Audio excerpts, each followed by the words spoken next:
Hello, everybody, and welcome back to another product spotlight. Today, I have Clem Collette from West End Tire joining us. Clem, how are you? I'm good. How are you, Tracy? Good. I am excited to be having this conversation. We're going to be talking about tire section repair. And I would never think that I would be saying I'm excited to be talking about tires. But funny enough, this is so timely. We farm, as everybody in the audience knows, and we had a sidewall crack on one of our tractor tires, our feeding tractor tire, and somebody actually mentioned this process. So I'm so excited to be talking about this because, as we know, repair or replace your tires, everything is so expensive. So I think this conversation is going to hit home with our audience. So let's dive in. Before we do, can you tell our audience a little bit about you, your background, how you got into the business here, and then we'll talk about West End Tire in the process. So take it away. All right. Well, thank you. So my name's Clem Collet, and I grew up in Notre-Dame-de-Lode. So we were part of a farm. Grew up, we used to have cattle, and we still do grain, no longer do cattle. And my parents were partners with my aunt and uncle, and we also had a gravel and trucking business. Started with the farm, grew from there, found out that we had better gravel than grain land on some of the land we were farming, and from there we bought better land and grew from there.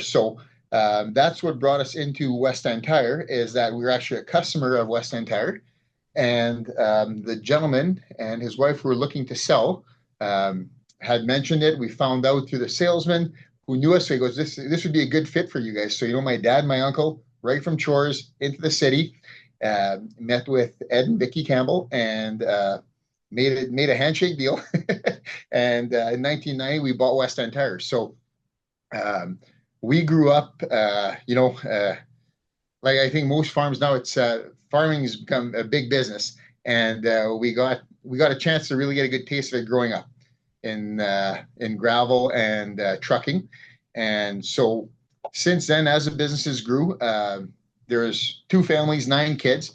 There's only 4 kids still left in the business. A few years ago, we made the split, more than that, actually, 20 plus years ago, we made the split and separated the businesses. So my brother and I took over the farm and the tire business with my parents, and two of my cousins took over the gravel and the trucking. But we're very lucky and proud to say that it was a great split. Everybody who wanted to stay in is still in. Those who wanted to move on were able to move on. And we still all get together at Christmas and a few parties throughout the year. So life is Nice. good. Nice. We should do a transition planning episode too while we're at it. That sounds like an excellent exit and continuation. Okay, so do you want to talk about, thank you for sharing about your family. I love always learning about our guests and their background. Do you want to share more about West End Tire and then how you support the farming industry? Yes. So West End Tire, we're predominantly a truck tire retreader. So that's what we is the main driver of our business. But with that, we got into we do like passenger light truck, so you're like your half ton trucks. We do cars, we'll do anything right down to a wheelbarrow tire. But where we saw an opportunity to expand is we had always dabbled in section repairs. Okay. And so basically, a section repair is a glorified flat repair. It's something that a standard patch won't fix. And it's a limited, there's very few people that do it locally. And we saw that there was an opportunity to grow that business in all of Western Canada, because our truck tire retreads, we service from here right up to the Rockies, basically from northwestern Ontario right up to the Rockies, on the truck tire side of things. But more specifically on the tire section repair, locally, we saw that there was an opportunity and a need to repair tires. So working with some of our suppliers and industry specialists, we got trained. We learned how to properly fix these tires and save them. And essentially, retreading is recycling. So we've thought, if we can save these tires and save customers money, then it would be a good add-on to our business. Nice. My dad was a truck driver for all his life, and I farm now. So tire repairs, as we all know, it's like, right? Because they're not cheap. They're not cheap. So this is good. I know a lot of people in our audience are going to be interested. So you touched on what section repair is already. Do you want to go a little bit deeper into that? And also, I think you repair tracks as well, right? Tire and Yes. tracks. Okay. Do you want to go into detail a little more? Absolutely. We'll start with the tires. So on the tire section repair, kind of a good rule of thumb, and most farmers get a kick out of this and can understand is anything that's the size of a pack of cigarettes or smaller is what we can Okay, repair. So if you perfect. lay a pack of smokes up against the tire and the hole is within that, chances are we can repair it. Now it's not guaranteed. It all comes down to the structural damage that happened on the tire. But what we'll do is ideally we need to have the tire in shop to look at it. Our techs will open it up, but it's a very labor intensive job where they basically have to cut away the rubber so they can inspect the abrasion and see how bad the damage is. Then, without getting too technical, depending on the amount of cords that are broken, how they're broken, and if any rust, any water got in and caused rust, because sometimes an older repair will get water inside and water will travel up into the tire, making it unrepairable. But so that's where we've been able to fix those things. That's where now that would be the section repair would be where a tire is no longer holding air. A spot repair is something that would be just like, you rip a chunk of tread off. We've all been guilty of it. Turn a little too tight with a cultivator, catch a scraper blade, find a sharp rock you didn't know existed, or some old farm equipment that was laying in the ground that you didn't know was there. We'll cut a chunk of rubber off your tire or your tracks. We can repair that too. It's a little bit of a different process, but with the rising cost of inputs and tires being one of them, we've been able to reduce a lot of expenses for the farmer or our customers and also save stuff from going into the landfill. So it's kind of a win-win. Nice. Okay. So I've noticed with a lot of things in life, it used to be we treasured these items because they were expensive. Then we got into this time in the world where everything kind of became disposable, right? Because there was so much of it and it was cheap. And I kind of find right now we're moving back to that, okay, let's repair stuff because everything seems to be so expensive. And now going into tires, same thing. Do you want to talk about the cost implication? Why repair versus just replace? Absolutely. So now we're going to generalize, but if you can get uh, a lot of tires would be like a 20-year life cycle is what we consider like a tractor tire. Okay. As far as sales go on our side of things. Now we all know there's a difference between a tractor that lives in the shed and a tractor that's in the field working all day, every day. But generally speaking, uh, tires should be good for at least 10 plus years. And what we're discovering is that people were chucking tires out. So if you can, so will you just use, let's say you can buy your average combine tire for about 4,300 bucks, let's say. Um, if we can repair, and again, I'm generalizing, but if we can repair it for 800 bucks and allow you to get that life out of that tire, um, there's some significant savings. And it's also, it's some significant savings for the farmer, but as well as for the community or whatever, whether it be, because now you're scrapping that tire, it's big, it's bulky, it's got to get recycled. Um, so you're talking about extra costs for shredding. We all pay our tire tax whenever we buy a new tire, and that's to pay for that kind of stuff. So it allows us to help mitigate that. Okay. Okay, I want to go here because that's where my brain's going. So when we're looking at either repairing or replacing, it's kind of like, okay, is this repair going to hold up? How long is it going to hold up? Did we just cut our losses? I mean, 800 versus 4,300, that's a big difference. Yeah, Do you want to touch on warranty and the success rate? Like, does this section repair hold up well? absolutely. That's a great question. Okay. So now again, depending, every tire tells its own story. So you'll have some that If we feel that the puncture is repairable, the abrasion is repairable, but the tire's too far gone, too weathered, too cracked, we'll pull the pin on it because we do offer a warranty. So, like for example, our standard warranty is 1 year for workmanship and material, and it's on a prorated basis. But this really what that's covering is if we didn't do our job properly. Nobody's perfect. Mistakes happen, but generally speaking, we only have so many guys. We only have currently we have 3 techs in the shop that do those kind of repairs. And depending on the difficulty and the job it entails, certain techs don't do certain things. So the section repair should allow you to get the rest of the life of your tires. So if your tire is brand new, if everything is done properly, the tire should last the repair should last the life of the tire. But it's hard to say, okay, well, you're going to get your 18 years out of it or 20 years. If it's a 10-year tire, then that'll never happen. But we found, and we've been learning that if it's properly done, it will go for a long time. We do a lot of stuff for in the oil fields in northern Alberta and a lot of logging stuff in northwestern Ontario. So that's 2 of the most abrasive areas for tires. So, and our product's holding up. Now, that being said, we're still a small enough company that we stand behind what we do. Although we like to think we're fairly big, we still very much consider ourselves a family business. And if people come to us and say, "Hey, this is not, what happened here," or "This is not good," then we'll have a look at it, and we deal with everything on a case by case scenario. Excellent. It's funny that you said logging because we were using the farm tractor to actually go in the bush and cut wood. And of course, then we damaged a tire. And here we are. We know logging and those usage are hard on tires. So that's good to know that you said logging and the oil industry and agriculture are your specialized areas. Oh, and Yes. trucking. Okay, Yeah. neat. Yeah.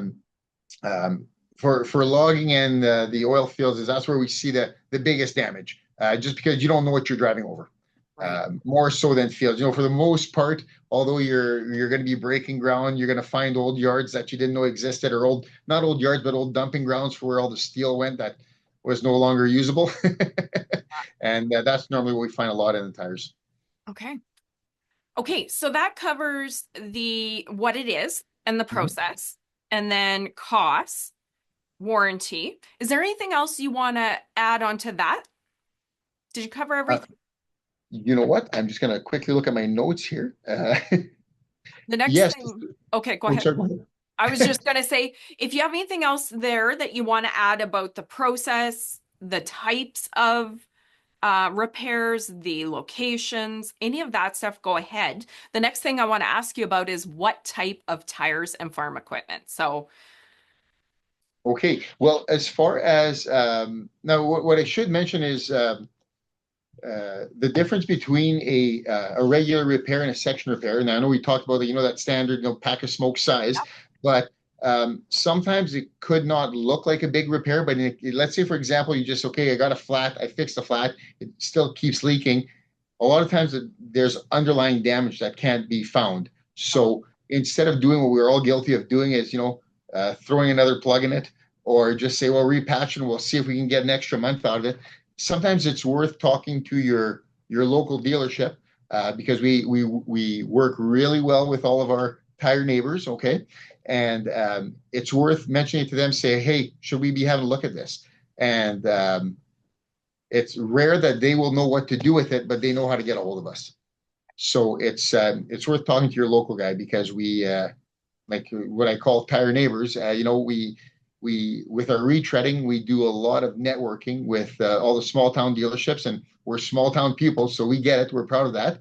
Um, we work well with them. You speak to them, and then after that, when we zip by, we can pick it up and have a look, or have a look at it when we're there.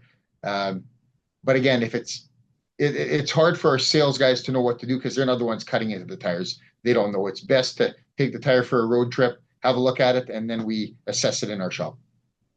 well, and it's funny that you said that, and I'll go there right away because our friend who mentioned this to us. He Mhm. said, well, why didn't you take it into West End Tire and they can do the section repair? He was in the industry, he knew about it.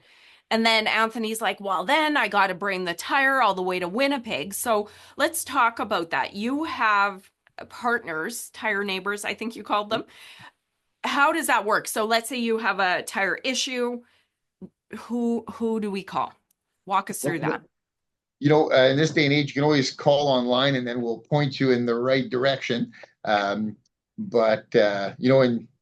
for example, southeastern Manitoba, we've known the KK Penner boys for a long time, as well as the guys at Sun Valley Tire in Altona.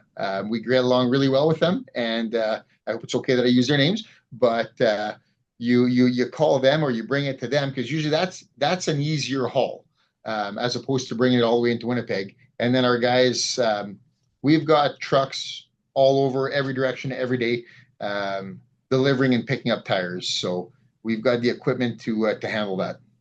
Okay. And for the oil field and logging, you said you guys are across Canada. Agriculture, does it make sense? Like, do you work with farmers outside of Manitoba? Does it make sense? It, yes, you know what? Uh, Farmers are a peculiar bunch, you know. We've got guys that Really? will come from all, yeah.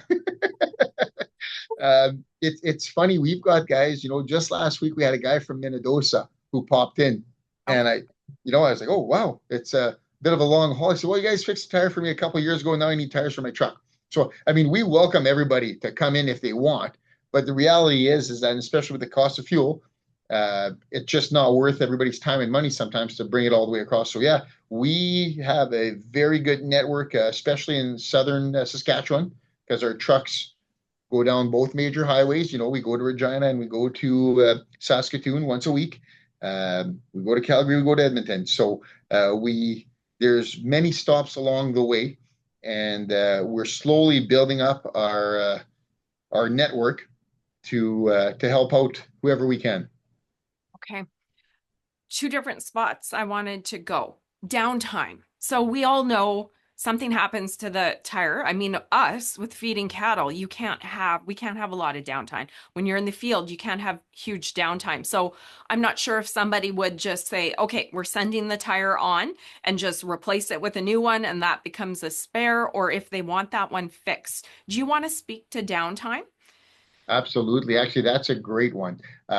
Easier for anybody that's close to Winnipeg, but Yeah. that's why, I mean, our doors are open to all. And if anybody's got the time or if they're in a position where hey, we need this right away, we've turned around tires in a matter of days. The issue is, without getting too much into the process, because that'd be a whole other podcast, is it's labor intensive. We have to cut into the tire right down to the base of the abrasion. Then we have to rebuild it back up by hand. So, everything you cut out, it's like the worst drywall job in the world. You have to cut everything out, assess the repair, rebuild it, and then you have to reinforce it. The best way to explain it, it's like an oversized patch. Some of these patches, depending on the damage, can be 18 inches by 2 feet. So that's got to be put back on. And the same way you roll and stitch a little car tire patch on, you have to do the exact same process with a section repair, and then it's got to be cured. So we used to call it vulcanizing back in the day. We don't do that anymore. It's a slightly different process, but what we're doing is we're curing essentially. Once we've deemed the tire repairable, we fill it back up, we put the patch in to reinforce it, and now we are curing it back on. So not only does it take the set amount of hours it does to cure properly, but then you have to allow it to cool down properly. Because if you don't, if the rubber doesn't get a chance to cure and harden properly and cool back down, then you're risking a failure. So, we've had people come in and say, okay, I need my tire right away. So, okay, they'll come back and pick it up when it's still warm. Okay. Oh, And we'll wow. say, we'll give it to you, but do not mount it up or do not install it till the next day, just to make sure that it's had a chance to cure and heal, or not cure, but heal, but cure and set properly. Okay, that makes sense. So, a few things I'm thinking of, and correct me if I'm wrong. You are the expert on this stuff, not me. But one would be sending it off to you guys to get fixed, and then you have time, you don't need the tire right away. Do that. on our farm, we'd probably be like, okay, maybe new tire, get that one fixed, and then have it as a spare because we know it's going to happen again. That's an option. And then the other one that I was thinking, and I know a lot of your clients do this.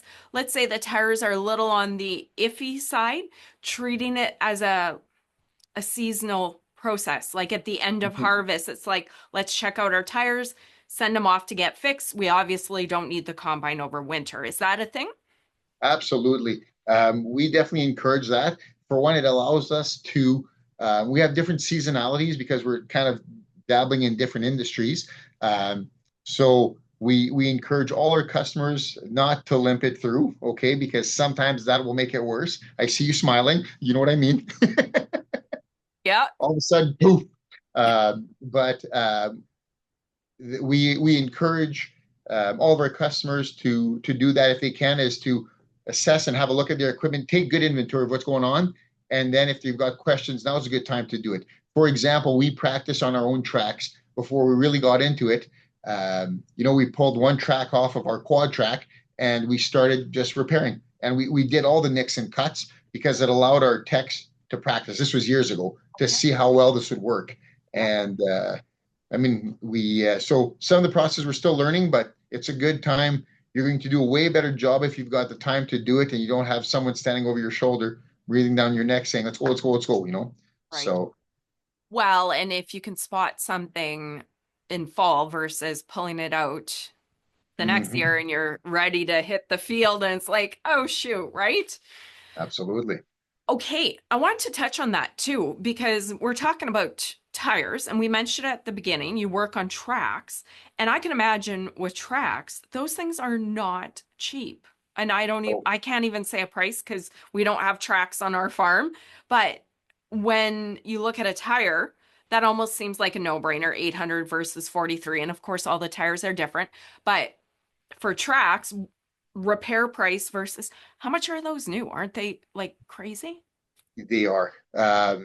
Do you know? Just because when we were repairing our tracks, we had look, so I can't attest to the price right now, No, okay.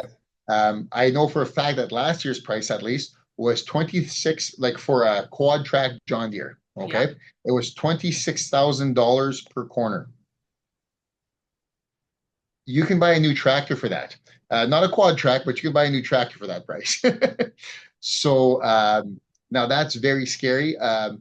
On the track repairs, I'll be honest with you, there's such a variety of repairs because if you're just repairing, like I had spoke about spots, because on a track, I mean, you're not worried about it holding air, and usually it would have to be some substantial damage for it to be not repairable, like where it's torn. We can't do much there. But what we can do is we can save if you've got a lug that's lifting, which is 99% of the repairs we do on tracks.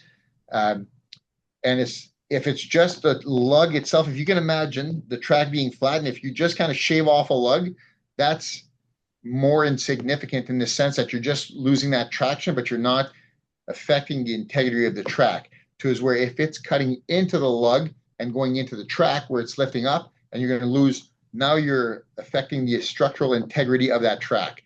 Those are the ones that are important to repair, and those are the ones that we have the best success on. Okay. And we've been practicing with different rubbers. For example, the one when one of our tracks we had put a different rubber compound to see how it would stand up. It did not do well, but that's okay because we ran it for the year and we saw that it was wearing down way quicker than the rest. So pull it back off. It's extra work for us, but it's a good learning experience of what to use and how. Excellent. That's good to know. I'm glad we went into tracks too. We don't do tracks on our farm, but there are so many farmers that have tracks nowadays, and it is not cheap.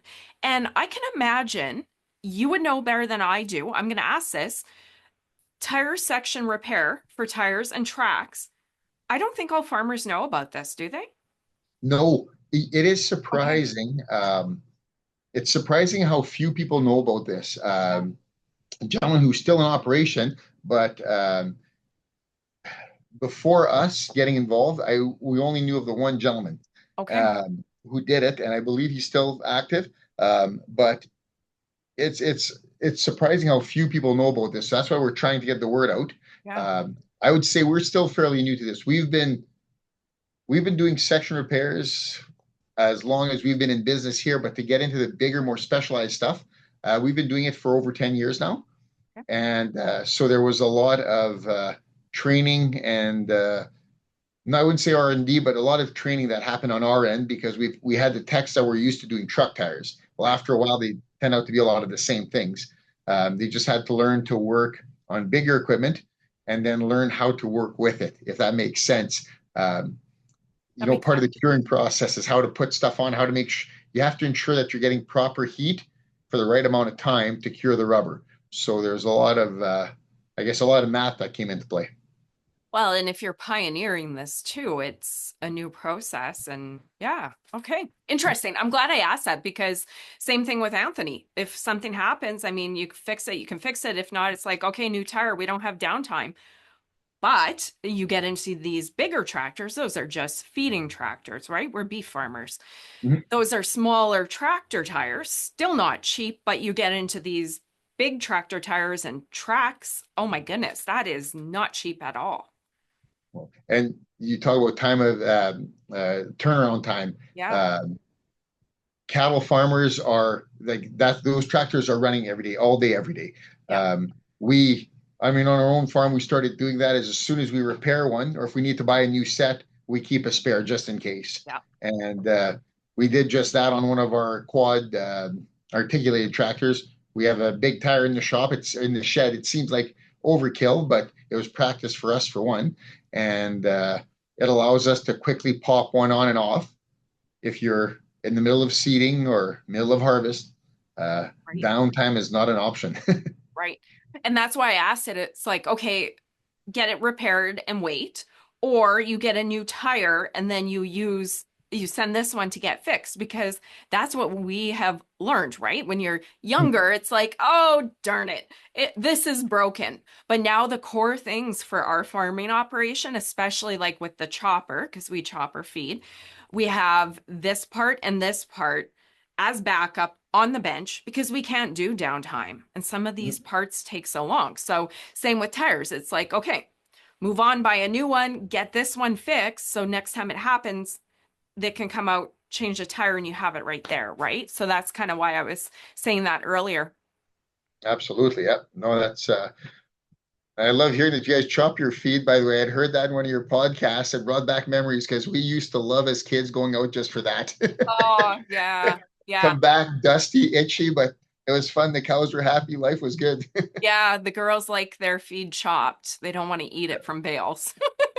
Oh, good times. I love this. This is great to know. And that is why I love doing these product spotlights because, well, we need to know about people, ideas, products that can help us on our farming operation. And then when I heard about this from our friend and then from you guys, I'm like, oh, yeah, let's get Clem on the show and talk about this.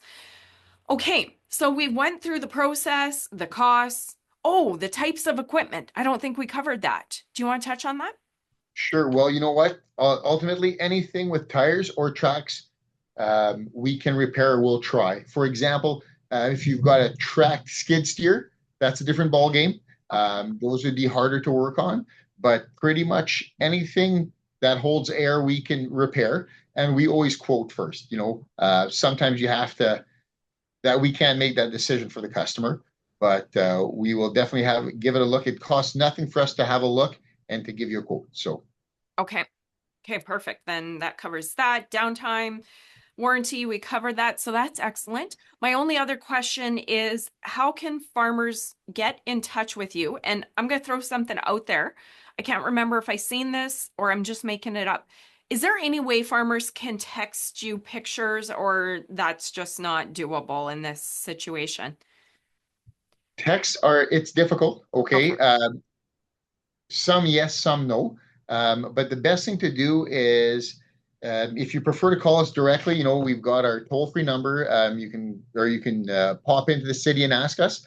And then from there, we can go with pictures, depending on who you're talking to on what day. There's not one set number because we've got so many of them.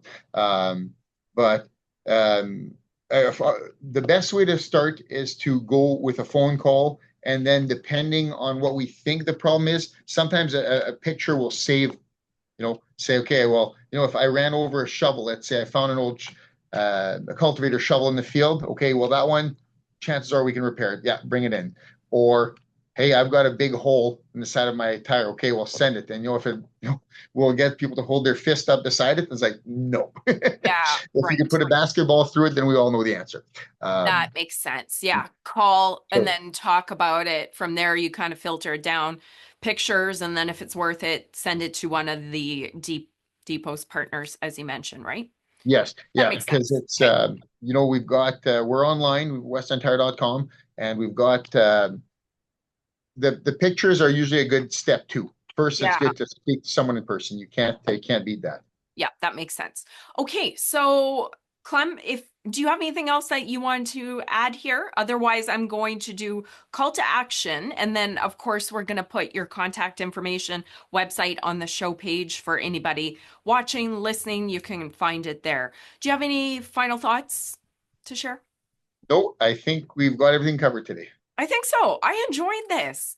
I think there's going to be a lot of farmers that are interested with the prices now of new, right? Mhm. Versus Yes, repair. And again, even with my husband, he's like, they do that? So I think this will be good for a lot of farmers to learn about this and they'll be interested. So, Clem, your website is the best place, phone number, and then go from there. That's what you said? yes, we've got our toll-free number on the website. We've got our after-hours service number on the website as well, for emergencies. But usually the toll-free is best place to start, and then we can go from there.